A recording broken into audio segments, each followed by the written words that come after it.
Magandang umaga mga ka-happy hour. Narito ang mga balita para sa MBC TV Network News Update 9 AM edition. Martin Romualdez, magbibitiw bilang House Speaker, Representative Faustino D. Kapalit. Yan ang MBC TV Network News ni Jackie Resio. Magbibitiw na sa pwesto si House Speaker Martin Romualdez mamayang hapon at nais nitong palitan siya ni House Deputy Speaker Isabela 6th District Representative Faustino Boji D. Sa panayam sa programang 2x2 sa DZRH, sinabi ni Antipolo 1st District Representative at House Deputy Speaker Ronaldo Puno na ito ang naging desisyon ni Romualdez matapos makausap si Pangulong Bongbong Marcos.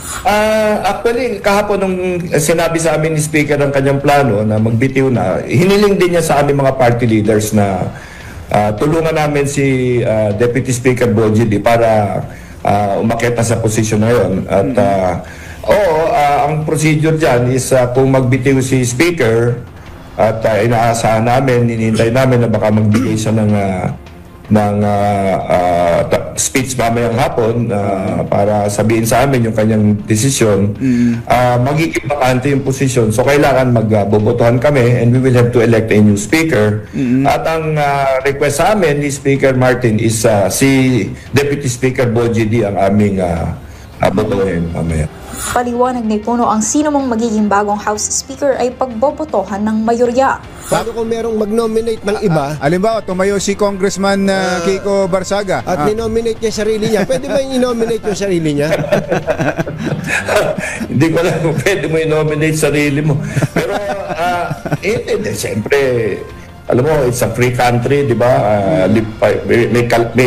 May karapatan naman lahat na umambisyon, di ba? Di kung gusto nilang tumakbo, meron mag-nominate sa kanila, di gawin nila. Pero siyempre, magbobotohan yan at mananalo siyempre yung kandidato ng mayorya, no, which is Congressman Deputy Speaker Boji.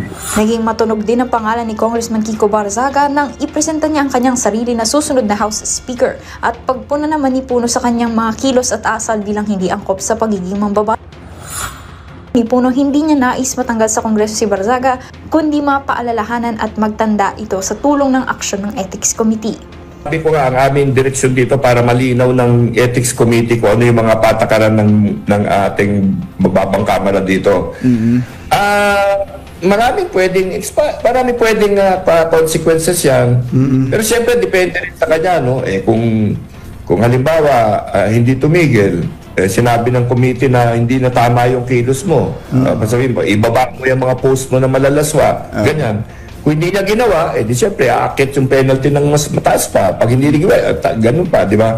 So, pabayaan natin yung committee mag-isip na lang kung anong gagawin nila dyan.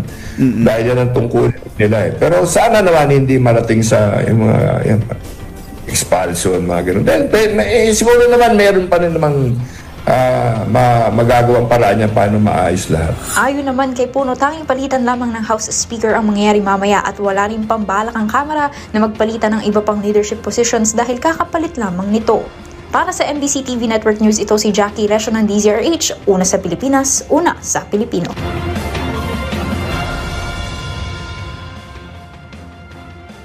Samantala, Dizon, tiniyak na babantayan ang implementasyon ng mga proyekto. Tiniyak ni Department of Public Works and Highways Secretary Vince Dizon na magiging transparent at kanyang mahigpit na babantayan ang implementasyon ng mga proyekto. Sinabi nito na hindi na 100% magagarantiya ang spending plan, subalit tiniyak nito ang transparency. Dagdag pa nito na ang budget revision ng ahensya ay base na rin sa direktiba ni Pangulong Ferdinand Marcos Jr. na tanggalin lahat ang mga locally funded na flood control projects. Paglilinaw nito na hindi porket wala nang inilaan na budget para sa flood control ay wala na silang gagawing mga nabanggit na proyekto. At yan ang mga balita para sa MBC TV Network News Update 9 AM edition. Abangan ang mga susunod na balitaan mamaya para sa 10 AM edition.